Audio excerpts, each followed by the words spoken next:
Olá, querido aluno, querida aluna, seja bem-vindo a mais uma aula de História. Eu sou o professor Cauê Kaique e hoje discorreremos sobre o Império Romano, abordando o apogeu e também o declínio de Roma. Só para frisar, essa é a parte 2 da aula sobre Roma Antiga. Vamos lá? Mas é importante frisar que Otávio Augustus, a fim de conter qualquer tipo de animosidade por parte das elites econômicas de Roma, opta por manter algumas instituições típicas da democracia, como por exemplo o Senado. Vamos então agora discutir um pouco do conceito intitulado de a Pax Romana. Veja, é no contexto do governo de Otávio Augustus que o Império passa a desfrutar de paz. Este período é conhecido como Pax Romana, ou a Paz Romana. Momento que estendeu-se aproximadamente até o começo do século III, abrangendo os governos de vários imperadores, que podem ser agrupados em 4 dinastias. A dinastia dos Júlios Cláudios, que tem como personagens históricos Tibério, Calígula, Nero, Cláudio. A dinastia dos Flávios, que tem Vespasiano e Domiciano como exemplos de imperadores. A dinastia dos Antoninos, que tem Nerva, Trajano, Adriano, Antônio, Pio, Marco Aurélio, entre outros. E a dinastia dos Severos, que tem personagens como Severo, Alexandre e Macrino. A partir do ano 27 a.C., Otávio passou a acumular uma série de títulos e poderes em suas mãos. Assim, ele recebe do Senado o título de Príncipe Senado, ou Primeiro do Senado, e ainda o título de Augustus, o título dado àquele que recebe a função de ser o Imperador de Roma. Veja, sobre ele, ou a partir desse momento, sobre o seu poder de atuação, estavam as Forças Armadas, no caso, o Exército, e é no contexto do governo de Augustus que se funda a Guarda Pretoriana, uma instituição que surge como parte do exército romano, mas que tinha a função de ser a guarda do imperador, que em anos posteriores ganhará tanto poder quanto o próprio imperador. De toda maneira, o contexto de apogeu de Roma se dará durante o governo de Otávio Augusto, que realizou uma série de reformas administrativas, mas continuou com o processo de profissionalização do exército romano e preocupou-se também em organizar internamente o império, reduzindo o avanço de suas conquistas militares. Durante o governo de Otávio Augustus e no contexto da Pax Romana, observamos no mapa aqui ao lado a extensão territorial máxima deste império. Observamos que da região da Bretanha até a Ásia Menor, o vasto Império Romano era sinônimo de poder. Nesta época, houve o cessar das guerras civis, e na medida em que as guerras civis foram amenizadas, esta fase de pujança, de apogeu, se consolida ainda com a consolidação das próprias fronteiras, isto é, principalmente as fronteiras ao norte do Império, onde havia conexão com os povos germanos. Inicialmente, houve um fortalecimento militar de proteção a essas fronteiras para inibir qualquer tipo de avanço de povos bárbaros.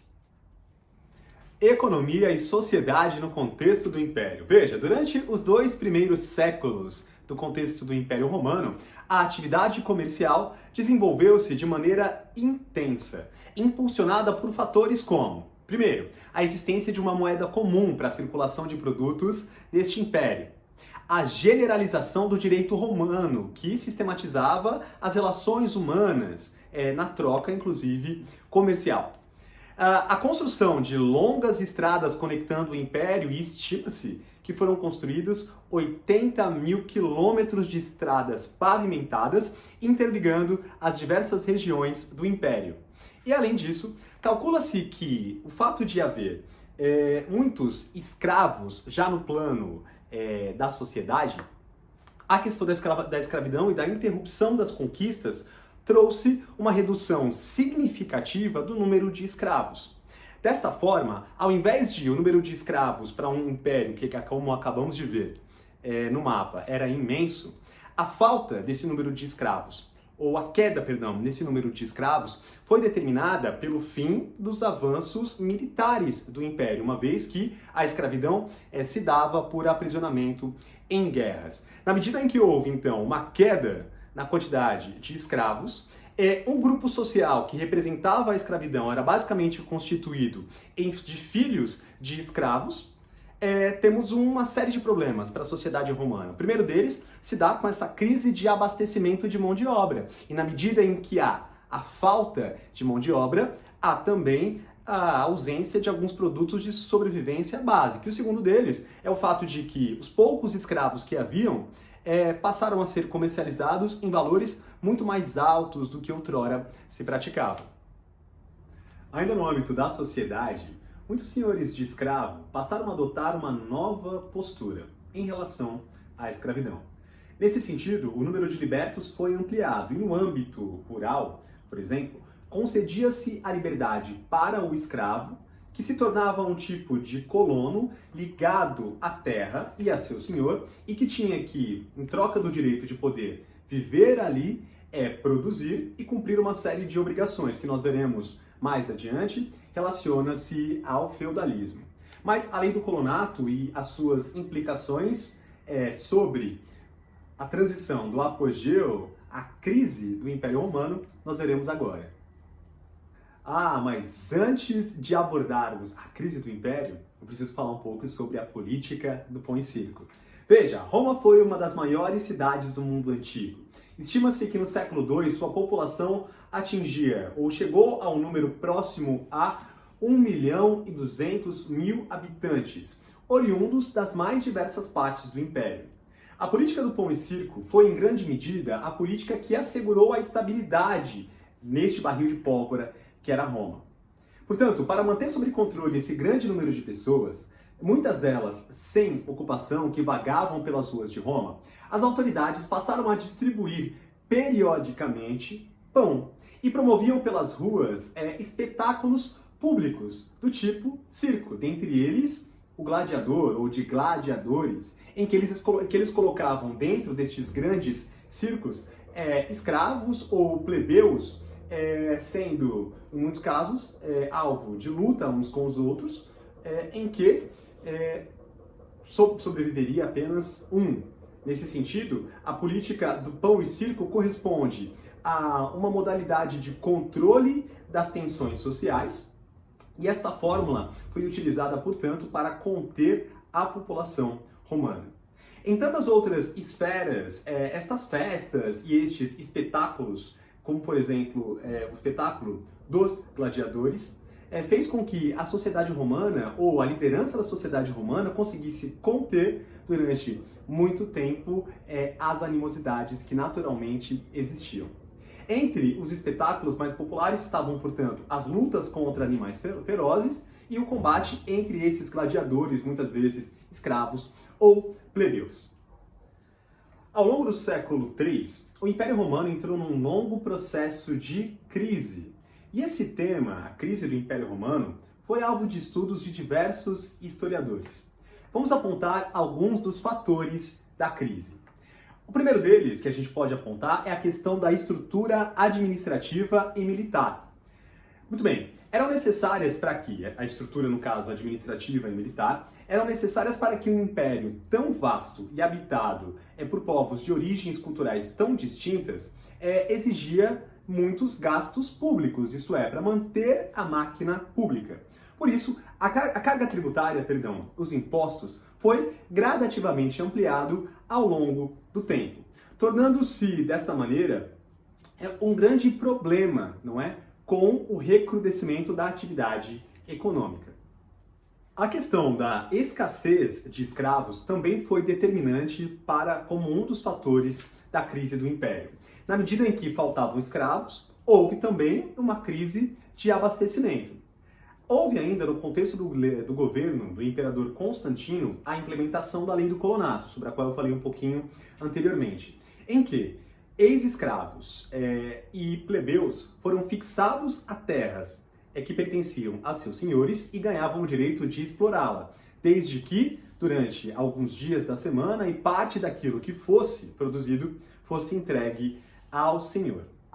A crise agravou-se ainda quando os romanos tiveram de enfrentar um problema em suas fronteiras. E veja, um império dessa dimensão tem muitas fronteiras.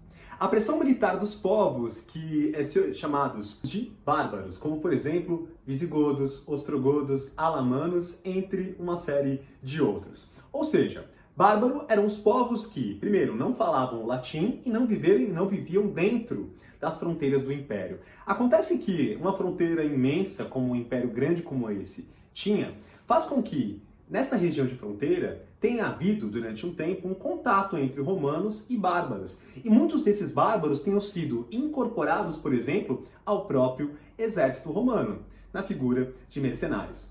Além disso, disputas internas entre os chefes militares romanos geraram indisciplina no exército e acabaram por desestruturar o comando central de Roma. A crise afetava, sobretudo, a porção ocidental do império. Percebendo isso, em 330, o imperador Constantino decidiu mudar a capital do império para a porção oriental.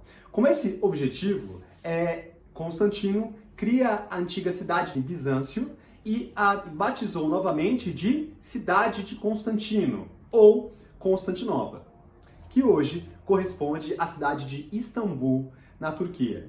Veja, falar sobre a divisão do império, entender esse esfacelamento da ordem política, é pontualmente afirmar que num espaço de 20 anos, pasmem, 18 imperadores foram assassinados nesse contexto de instabilidade política. Mas vamos pontuar um pouquinho a divisão do império. A divisão de Roma. Após a morte do imperador Teodósio, o império foi oficialmente dividido. A parte oriental, intitulada de Império Romano Oriental, ficou com sua capital em Constantinopla. A parte do Império Romano no Ocidente, com capital em Roma, passou a ser intitulado de Império Romano do Ocidente. Esta divisão é pontualmente um dos primeiros marcos da fragmentação do Império. Vamos pontuar agora as invasões e a queda de Roma. O Império Romano, embora enfraquecido por todas essas questões internas, com problemas de indisciplina e vivendo um ápice da miséria de sua população, não teve forças para resistir aos sucessivos saques e ataques dos chamados povos bárbaros, que se prolongaram por quase 2 séculos. Os exércitos de invasores eram mais eficientes e estavam melhor estruturados para este processo. Assim, em 476, o último imperador de Roma, Rômulo Augusto, foi deposto por um bárbaro rei dos Herolos, intitulado de Odoacro, um dos povos bárbaros. Por sua vez, o Império Romano do Oriente sofreu poucas transformações e conseguiu sobreviver até 1453, quando os turco-otomanos conquistam Constantinopla e é a passagem da Antiguidade para a Idade Média. E aí, conseguindo entender? Até aqui pontuamos os fatores que levam ao fim do Império Romano, como do apogeu de Otávio Augusto o governo já aí de uma Roma fragmentada em 2 grandes territórios, observamos o declínio de uma sociedade. A partir de agora, vamos começar a pontuar alguns aspectos fundamentais da história romana no campo da religiosidade, começando pela passagem do politeísmo ao Deus único cristão. Os romanos eram naturalmente ou historicamente politeístas, cultuavam vários deuses. Com a conquista da Grécia, assimilaram diversas de suas divindades, rebatizando-as com nomes latinos, como, por exemplo, esses que nós vamos citar aqui ao lado.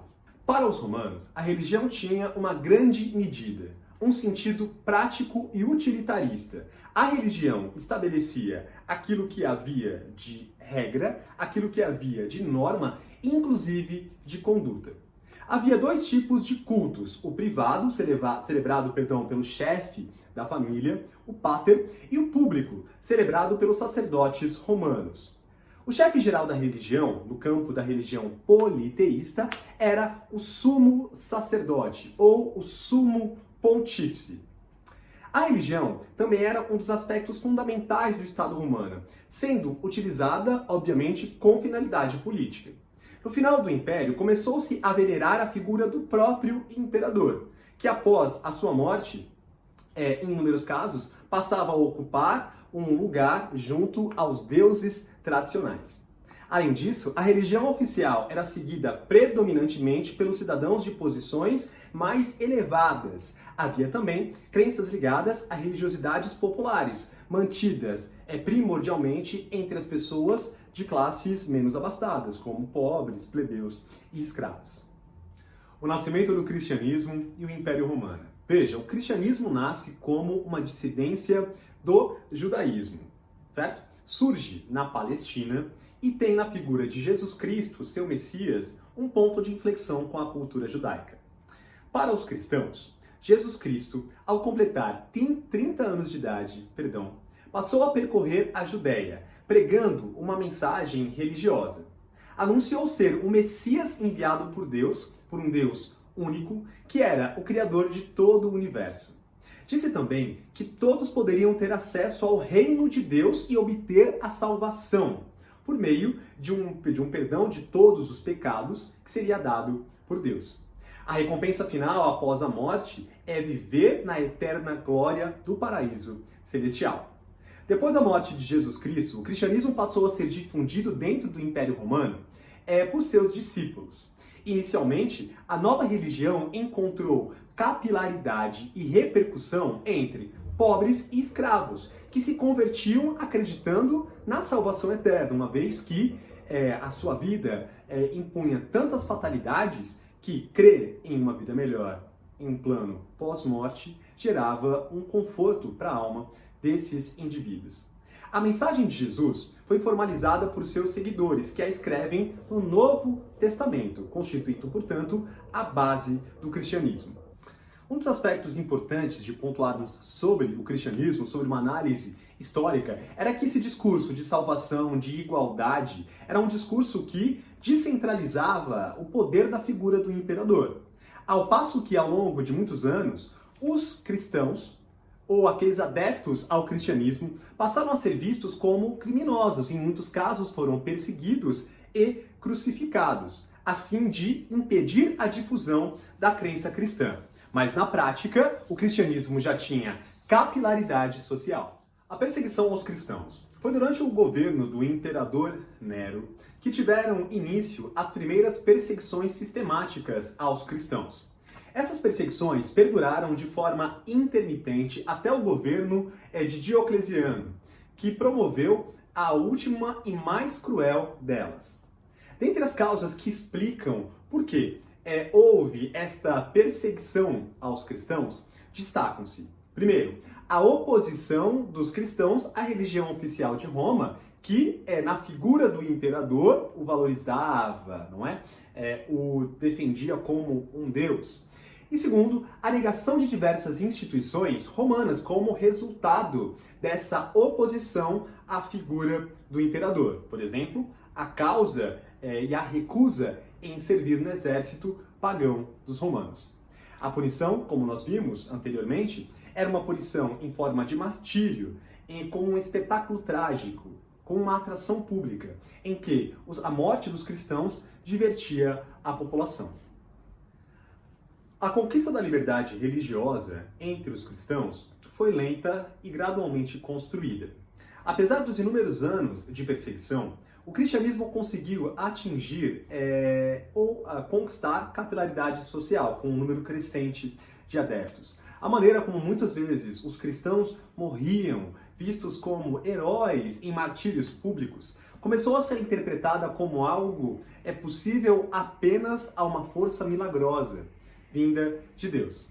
Com as crises socioeconômicas de Roma, que se intensificaram a partir do século III, muitas pessoas passaram a converter-se ao cristianismo, inclusive das classes dominantes. Paralelamente, a perseguição dos cristãos estava cada vez mais branda.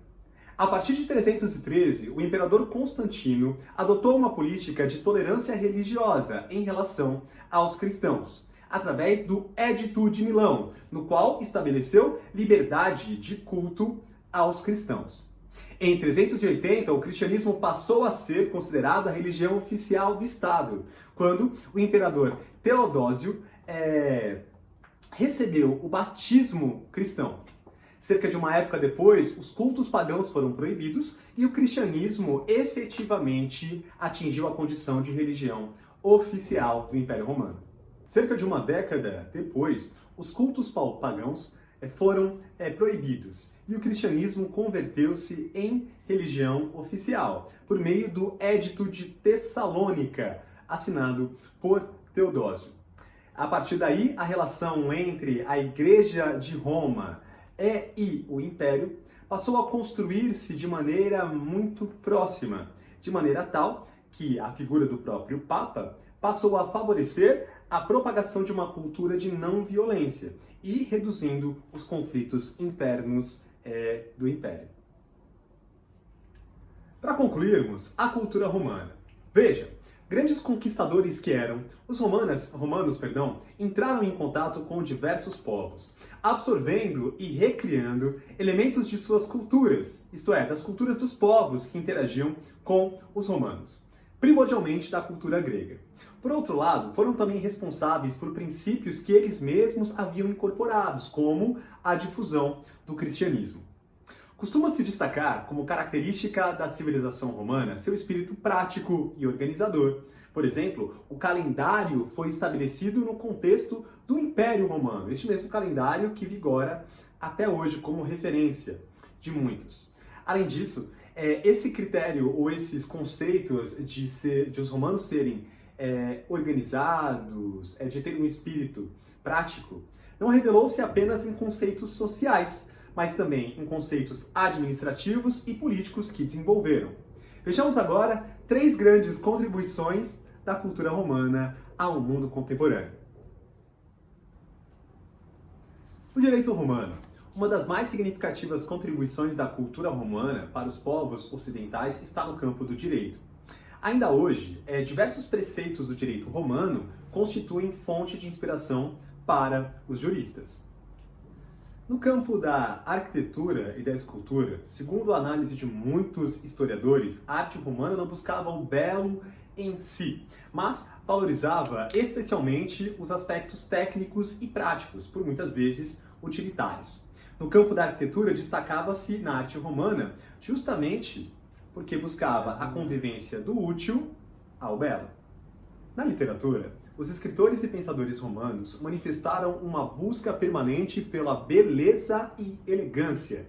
Entre eles destacam-se poetas como Virgílio, autor do poema épico Eneida, o autor Odes, que escreve sátiras e epístolas, e o historiador Tito Livio. Obrigado, professores. Muito bem. Querido aluno, querida aluna, concluímos aqui as nossas discussões sobre a Roma da Antiguidade. Passamos pela monarquia, pela república e pelo império. Observamos características fundamentais da história desta civilização e quais são os seus legados para o mundo contemporâneo.